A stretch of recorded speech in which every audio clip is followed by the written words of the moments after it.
자, 여러분, 우리 이번 시간에는요, 챕터 31장 화폐 수요에 대해서 같이 공부하도록 하겠습니다. 자, 이쪽에서 보실게요.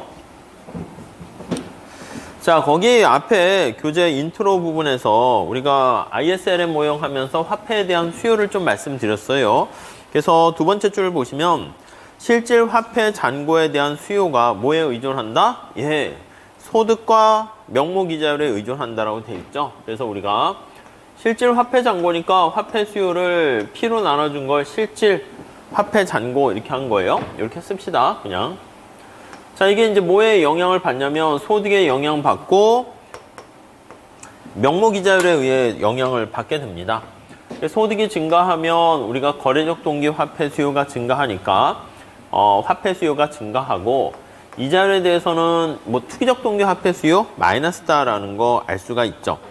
자, 그런데 여기서 이제 조금 더 들어가서요. 네 번째 줄 보시면 요거를 좀 더 들어가서 미시적인 접근을 좀 더 하려고 합니다. 그래서 미시적인 접근을 조금 강화하려고 합니다. 그래서 보몰의 거래적 화폐 수요를 좀 더 강화시킨 뭐 거기 보시면 재고 이론 접근하고요. 그리고 포트폴리오 모형 두 가지 정도만 좀 보시면 될 것 같습니다. 자, 우선 내용을 한번 볼게요. 그래서 1번 거래적 화폐 수요 이렇게 나와 있어요. 거래적 화폐 수요 이렇게 있네요. 자, 우선 첫 번째 줄에 보시면 사람들이 화폐를 보유하는 동기는 주로 이제 거래적 동기 화폐 수요예요. 그게 이제 소득에 비례한다라는 게 기본적인 맥락이 되는 것이죠. 자, 그런데 세 번째 줄 보시면 거래적 동기로 화폐를 보유하더라도 화폐 보유에는 비용이 따릅니다. 그래서 거래적 동기의 화폐 수요로 화폐를 보유하더라도 약간 비용이 발생하게 되는데, 자, 두 가지 비용이 발생해요. 첫 번째 비용은 거기 보시면 이자 수입을 은행에 돈을 넣어놨으면 이자 수입을 얻을 수 있을 텐데, 세 번째 줄 화폐 보유에는 이자 수입의 상실이라는 기회비용이 발생하고요. 그래서 이자 수입의 상실 이러한 기회비용이 발생하고요.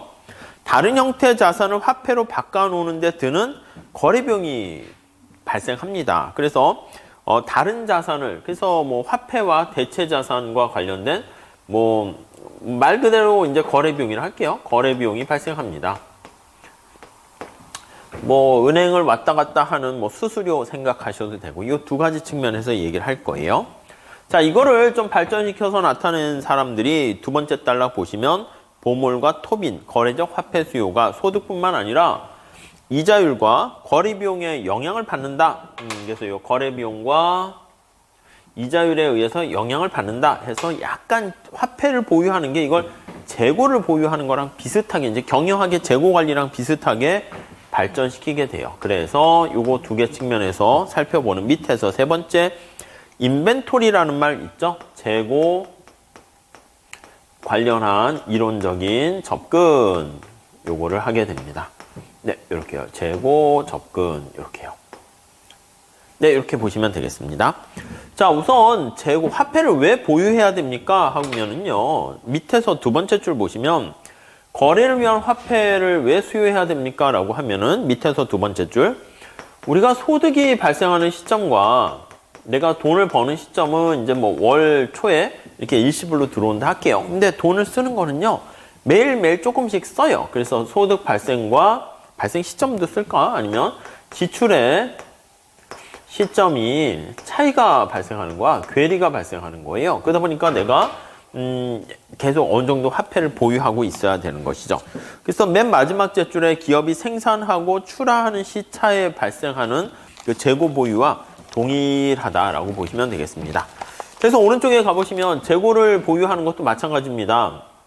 거래, 창고, 저장 비용뿐만 아니라 그 재고를 보유하지 않으면 은행에서 뭐 이자 수입을 얻을 수 있는데 그걸 포기해야 되는 거랑 비슷하게 되는 것이죠.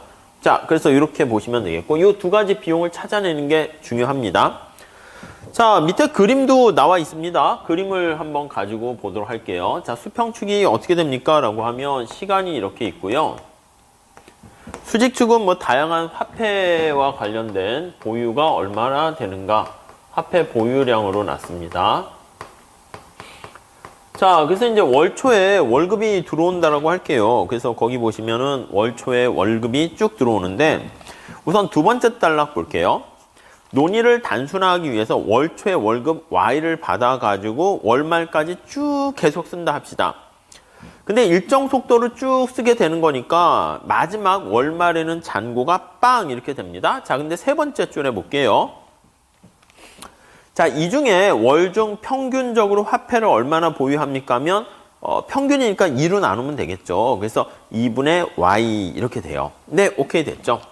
자, 그 다음에 월 초에 소득을 모두 화폐로 찾아 쓰는 경우는 흔치 않고 거의 밑줄 치세요. 보통은 몇 차례 은행 또는 현금 지급기인 ATM기를 우리가 방문하게 됩니다. 그래서 은행의 방문 횟수를 N이라고 하면 방문할 때마다 돈을 전체 월급 중에서 N만큼을 우리가 인출하게 됩니다. 만약에 은행에 한 번 갈 때 내가 소득을 다 이렇게 하게 되면 이렇게 되겠죠. 내가 소득을 다 한 번 쓰는 거야. 그러다 쭉 가면 월말이 되면 돈이 없어지고요. 그냥 월 초에 다시 쭉 이렇게 가서 쭉 이렇게 될 것이고요. 이런 형태가 될 겁니다. 쭉 이렇게. 근데 그럴 필요가 없이 우리가 월 초에 언제나 화폐를 다 돈을 현금으로 보유하지는 않고요. 은행에 일정 부분을 넣어놓잖아요. 만약에 은행을 두 번 간다 할게요. 두 번 가면 어떻게 돼? 그렇죠. 우리가 화폐를 보유하는 게 Y만큼 할 필요 없고요. 두 번 가게 되면은 여기에 이렇게 Y를 2로 나누는 만큼 화폐를 보유하면 되잖아요. 그래서 이게 한 달 기간이라 할게요. 그러면 당연히 이제 한 번 더 가야 되는 거죠. 내가 이제 평균적으로 한 번 가서 바닥 날 때까지 보유할 수 있겠지만 아유, 난 은행이 가까워서 이렇게 두 번 갈래. 그러면 이제 절반 이렇게 만약에 50만 원 벌게 되면 50만 원 인출해서 돈을 쭉 쓰고요. 그 다음에 여기 또 다시 50만 원 인출해서 쭉 쓰고요. 그러니까 요게 한 달이에요, 한 달. 여기가 한 달이라는 기간인데 한 달이라는 기간 동안에 얘는 한 번 은행에 가는 것이고 얘는 두 번 은행에 가는 것이고.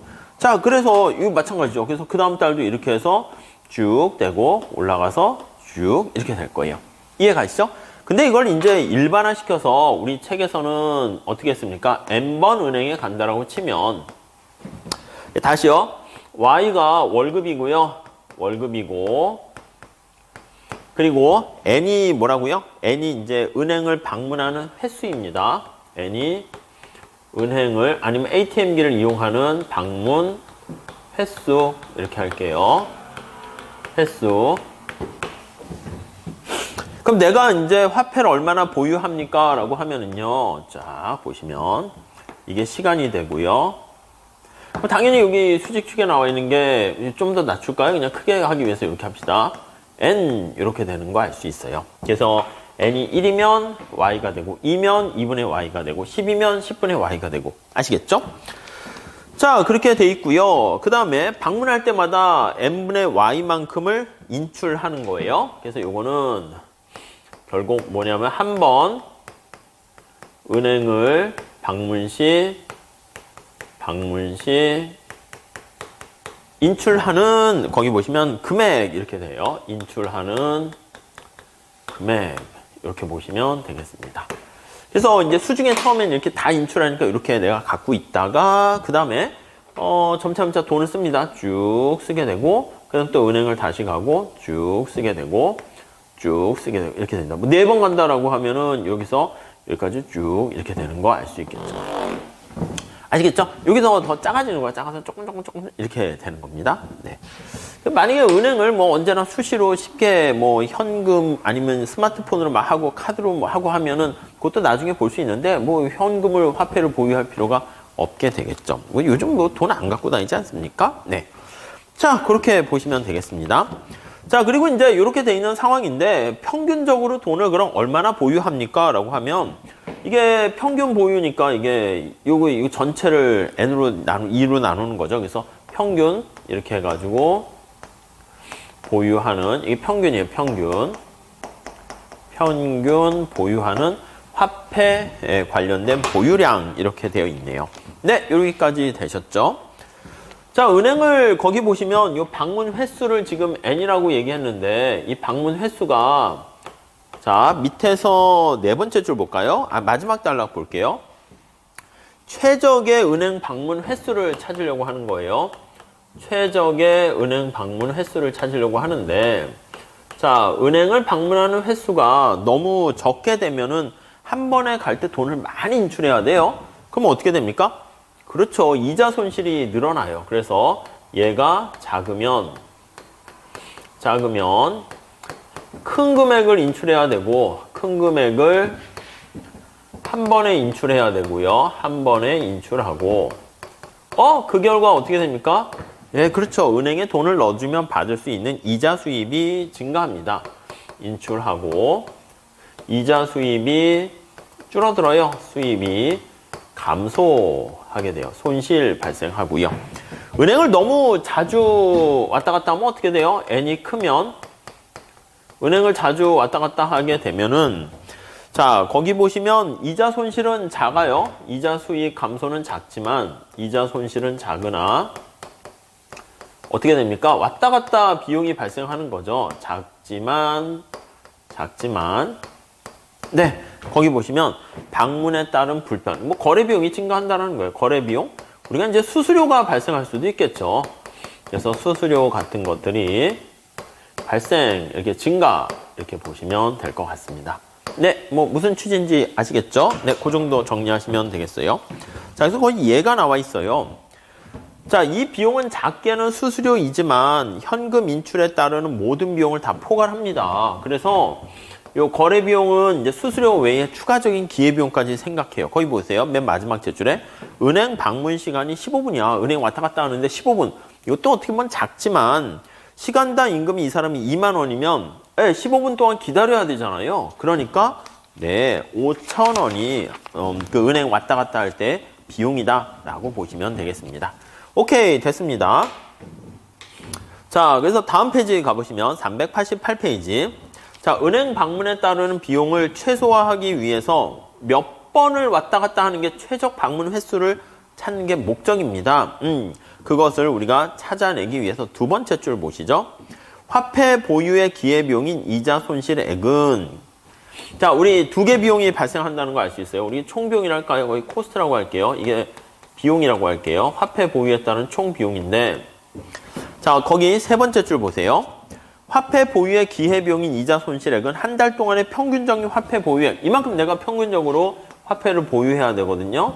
여기다가 이자율을 곱하게 되면 그게 이자 손실액이 되는 거죠. 그래서 EN, Y 여기에다가 I 이만큼이 이자와 관련된 손실액이 되는 것이고요. 그 다음에 거기 보시면 은행의 방문에 따른 비용, 방문 횟수에다가 갈 때마다 F라는 우리가 비용을 fee, 수수료를 낸다고 할게요. 그럼 요게 수수료가 이만큼이 발생하는 거예요. 얘가 바로 여기 나와 있는 거래 비용 이렇게 보시면 되겠고, 요거는 이제 이자와 관련된 손실 비용 이렇게 보시면 되겠습니다. 이자 손실, 이거는 거래 비용 이렇게 보시면 되겠죠. 자, 우리가 지금 하려는 게 이게 내가 화폐를 보유하게 되면 이러한 두 가지 비용이 발생하는데 이거를 극소화하는 걸 찾으려고 합니다. 자, 우선 수평축의 밑에 그림 한번 볼게요. 은행에 방문을 몇 번으로 하는 게 좋을까라고 나와 있는데, 이자 손실과 관련된 비용은 어떻게 돼요? n이 분모에 있잖아요. 그러니까 모양이 이렇게 직각상고선 형태가 될 거예요. 그래서 얘가 이자 손실과 관련된 비용이다, 이렇게 보시면 되겠고, 다음 얘는 거래 비용은, 그쵸, 은행을 방문 안 하면 거래 비용이 없을 텐데 방문할수록 F의 기울기로 증가합니다. 이렇게, 그렇죠? 얘가 이제 거래 비용이라고 생각하시면 되겠고요. 자, 그래서 이거 두 가지 비용이 합쳐진 거를 최소화시키는 거야. 그래서 뭐 여기 어디점이 되겠죠? 이렇게. 이게 이제 총 비용 이렇게 됩니다. 자, 그러면 이게 언제 극소화됩니까? 라고 할 땐요, 요거 한번 미분해서 접선의 기울기가 빵! 이렇게 되는 것을 찾으시면 되겠죠. 네, 이해되시죠? 자, 그래서 거기 밑에, 자, 요거를 미분합니다. n으로 미분해요. 그래서 따라서 정리할게요. 자, 한번 은행을 방문했을 때 발생하는 비용을 극소화시키는 걸 찾아내려고 해요. 자, 그러면 요거 n으로 미분하니까 n에 마이너스 1승 해서 마이너스가 내려가고요. 그 다음에 마이너스 2승 되니까 밑으로 내려가죠. 그래서 2n의 제곱. 그 다음에 I, Y 그냥 이렇게 묶어서 쓸게요. 그리고 얘는 N으로 미분하면 F잖아요. 그래서 더하기 F는 빵 이렇게 놓으면 되죠. 이거 되셨죠? 그래서 우리가 최적 방문 횟수를 구할 수 있어요. 이것도 몇 번 하신 다음에 그냥 좀 암기 비슷하게 할 정도까지 보셔야 돼요. 자, 그래서 EF 그 다음에 거기 I, Y 이렇게 됐습니다. 되셨죠? 그게 이제 최적 방문 횟수 이렇게 된 것이고요. 자, 389페이지 가볼게요. 자, 이게 방문 횟수고 첫 번째 줄 보니까 평균 화폐 보유액은 어떻게 됩니까? 라고 하면 우리가 관심사는 화폐 수요잖아요. 방문 횟수가 관심은 아니고 그래서 평균 화폐 관련된 보유액은 네, 어떻게 됩니까? 라고 하면 네, 앞에 본 것처럼 2n 분의 y 이렇게 되니까 요 n을 여기다가 대입을 할게요. 그래서 요거 최적 이렇게 하면 최적 화폐 관련된 보유 그걸 구할 수 있겠죠. 여기 나와 있는 n 스타를 여기다 대입을 할게요. 이렇게 대입한다라고 생각을 해보시죠. 네, 되셨죠? 거기 중간에 친절하게 과정까지 다 써놨습니다. 그래서 정리를 하게 되면은 자, E, I, 그 다음에 F, Y 이렇게 됐네요. 자, 그러니까 평균적인 화폐 보유액, 그래서 화폐 수요량이 되는 겁니다. 이게. 그래서 실질 잔고가 되는 거죠. 화폐 수요가 되는 겁니다. 그래서 어떻게 됩니까? 라고 하면 보시는 바와 같이 소득에 비례하고요. 이거는 뭐 우리의 앞에서 봤던 직관적인 내용하고 똑같고요. 이자율에는 당연히 반비례하겠죠. 이자율에 반비례하고요. 그리고 요 Y가 수수료 아닙니까? 수수료, 거래 비용. 그래서 요 수수료에 대해서 F, 은행을 방문하는 비용 이렇게 해놨습니다. 은행을 방문하는 뭐 여러 가지 꼭 수수료가 이제 최소고 앞에서 본 것 같이 시간 비용까지 우리가 고려해야죠. 방문하는 비용에 비례한다라는 거 알 수가 있습니다. 자, 그 정도 정리하시면 될 것 같아요. 그래서 이자율이 낮을수록 소득이 높을수록 은행 방문 거래 비용이 비쌀수록 수수료가 비쌀수록 당연히 한 번에 많은 돈을 인출한다 이렇게 보시면 되겠습니다.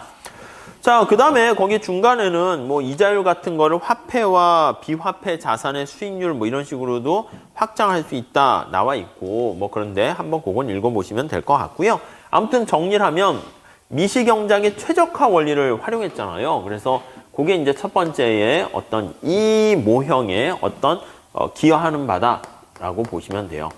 최적화 원리를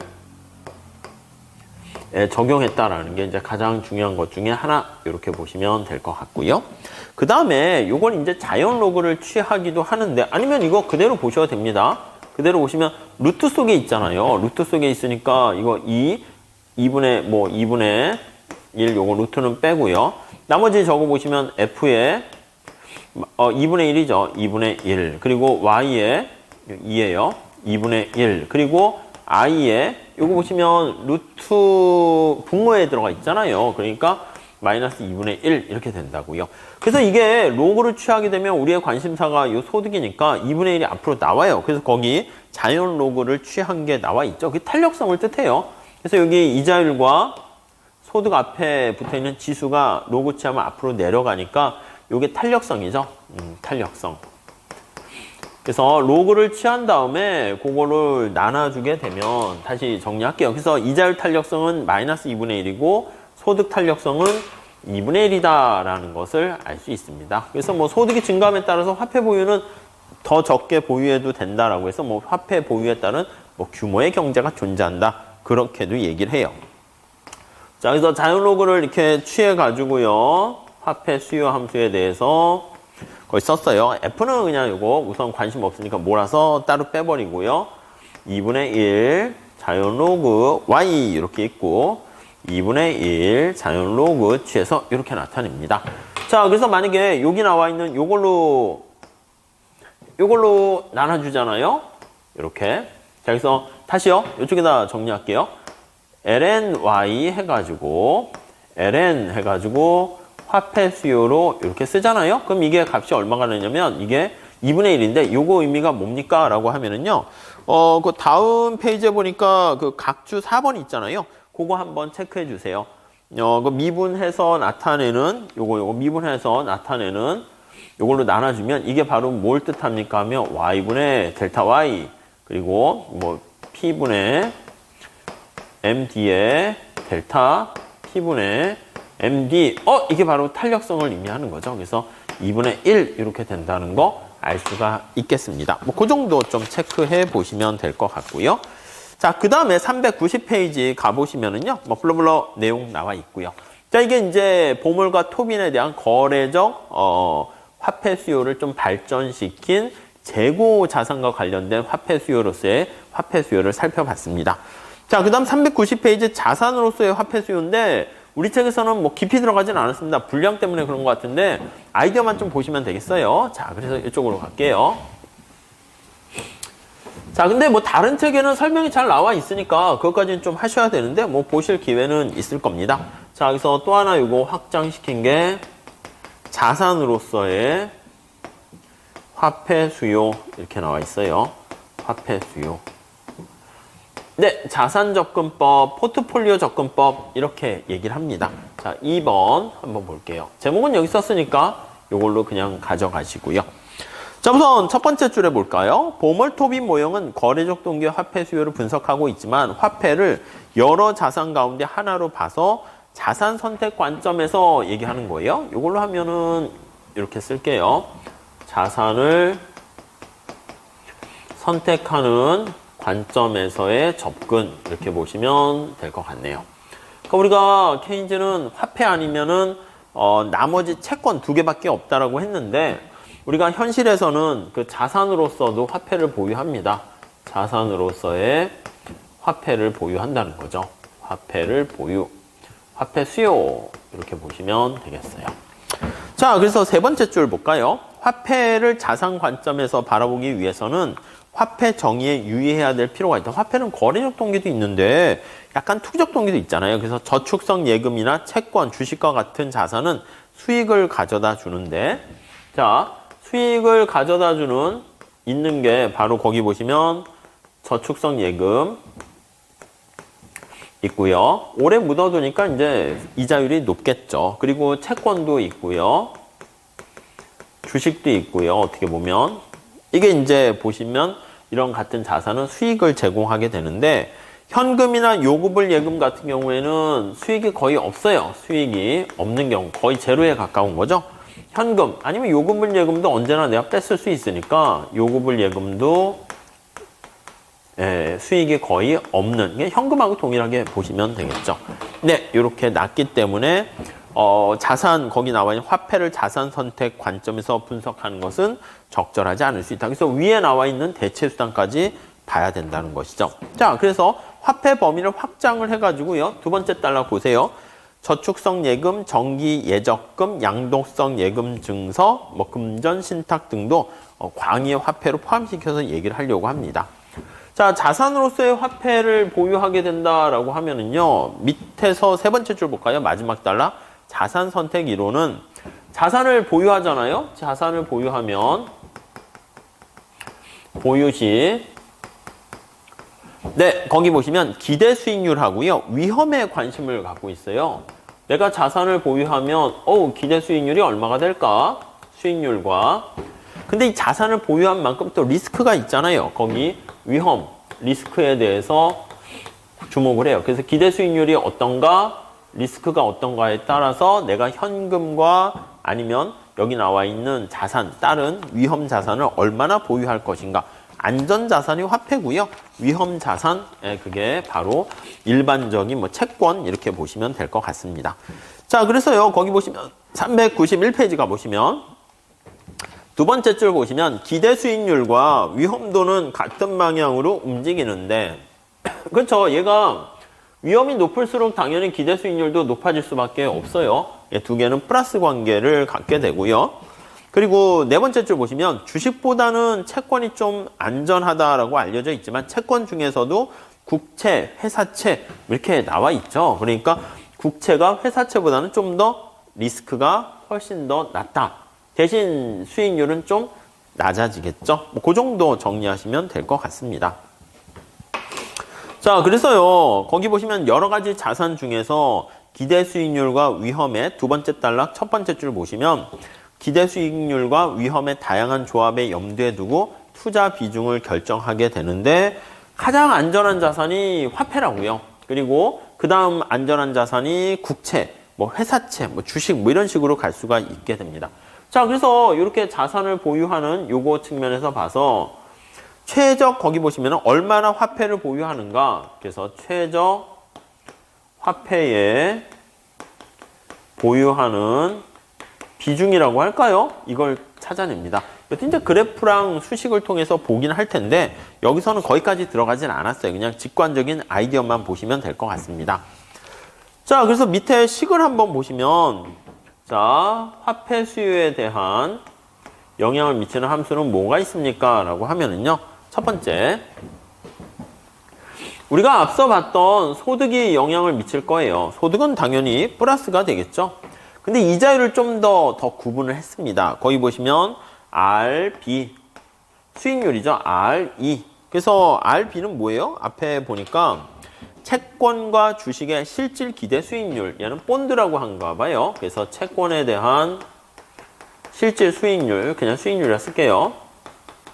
이렇게 돼 있고 RE는 이꼬띠인가 보죠. 그래서 주식에 대한 수익률이고요. 주식에 대한 수익률이고요.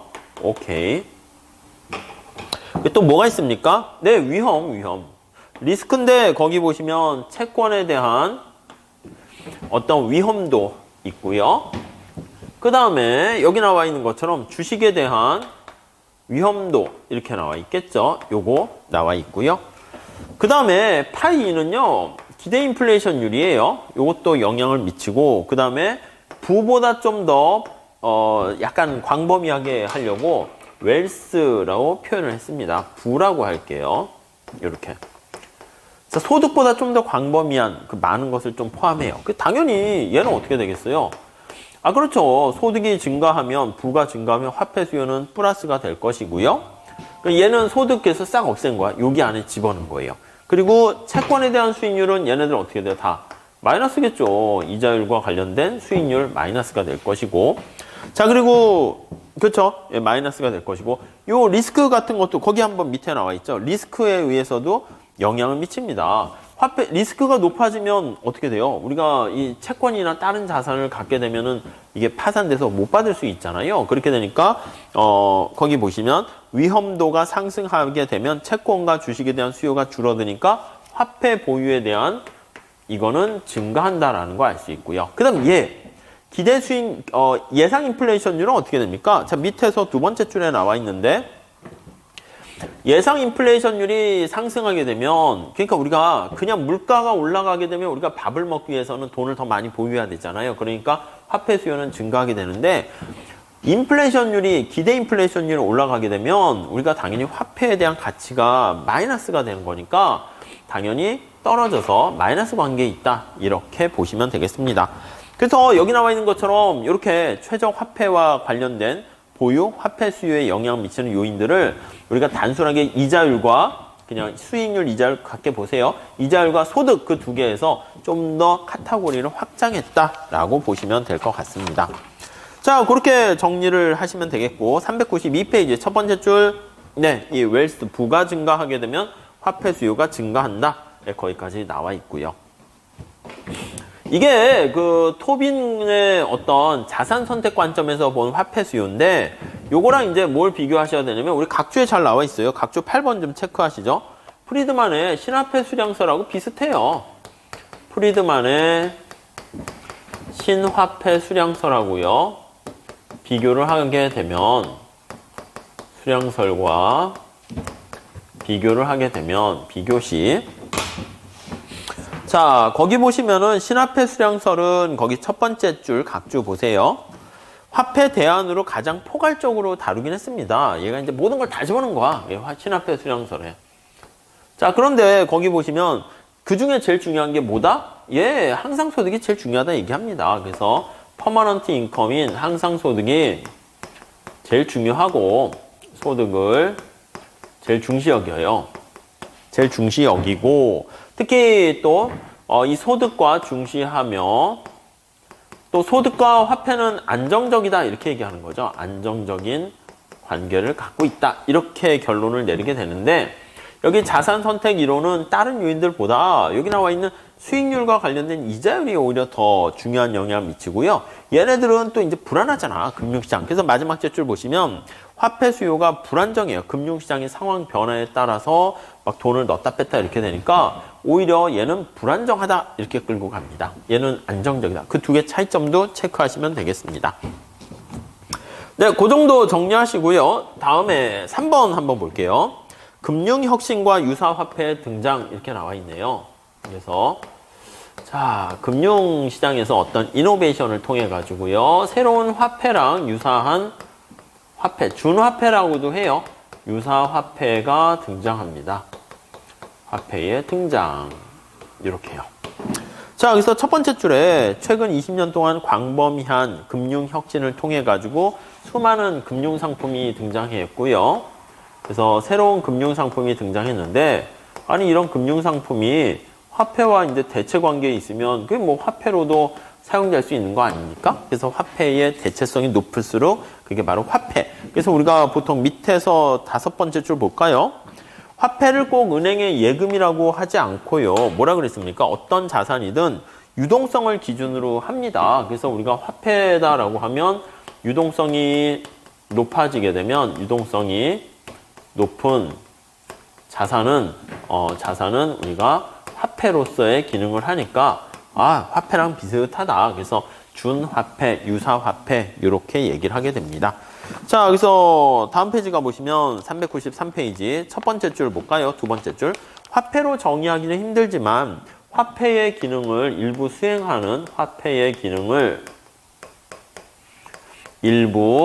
수행하는 자산을 거기 보시면 유사라는 말을 써요. 니어라는 말을 쓰네요. 니어 화폐다. 이렇게 표현을 하게 됩니다. 네, 그 정도 정리하시고 유사화폐가 등장하면 뭐가 문제야? 이게 애매한 거야. 어디까지 화폐를 봐야 될지 애매하고요.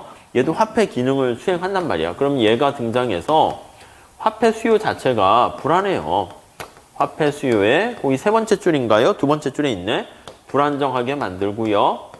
이 화폐 수요가 불안정하게 되면은 금융정책, 통화정책을 제대로 수행하기가 또 쉽지 않게 되는 것을 알 수 있습니다. 그렇죠? 그래서 이 대체성이, 유동성이 높은 이 화폐와의 대체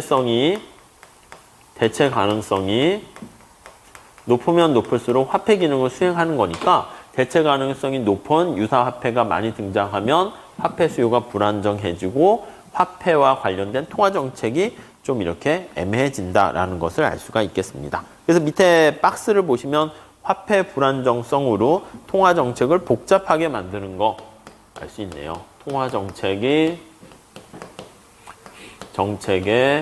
사용하는데 어려움을 증가시킨다. 이렇게 끌고 가시면 되겠습니다. 자, 그래서 마지막 단락에 그런 얘기 나와 있네요. 화폐를 정의하기가 힘들어지고 글쎄 뭐 비트코인 이것도 화폐냐 해가지고 논쟁이 있어서 뭐 아니다 이렇게 뭐 대충 결론은 나는 것 같은데 아무튼 그런 유사 화폐를 포함한 금융자산 간의 대체 가능성이 높아지고 중앙은행의 통화량을 통제하기가 굉장히 힘들어지면 중앙은행의 통화정책 방식에도 새로운 변화가 필요하게 된다. 그래서 어떤 쪽으로 갑니까? 그래서 통화량을 중간 목표로 쓰거나 하기보다는 밑에서 네 번째 줄에 나와 있듯이 미국의 연준에서도 통화량 대신 금리를 좀 이용해서 컨트롤하려고 하고요. 우리나라도 기준금리를 사용하죠. 그래서 기준금리를 이용해가지고 거기 나와 있는 조절하는 방식으로 통화정책을 수행하고 있다라고 보시면 되겠습니다. 자, 여기까지 해서 우리가 살펴보시고요. 다음 페이지 가보시면 우리나라 화폐 수요 함수의 특성이 있는데 그건 여러분들이 한번 읽어보세요. 밑에 C까지 우리가 표현했고요. 소득의 화폐 수요의 소득 탄력성이 1보다 큰 걸로 나와요. 그러면 첫 번째 단락에 나와 있는 것처럼 이거 그럼 사치제 아니야?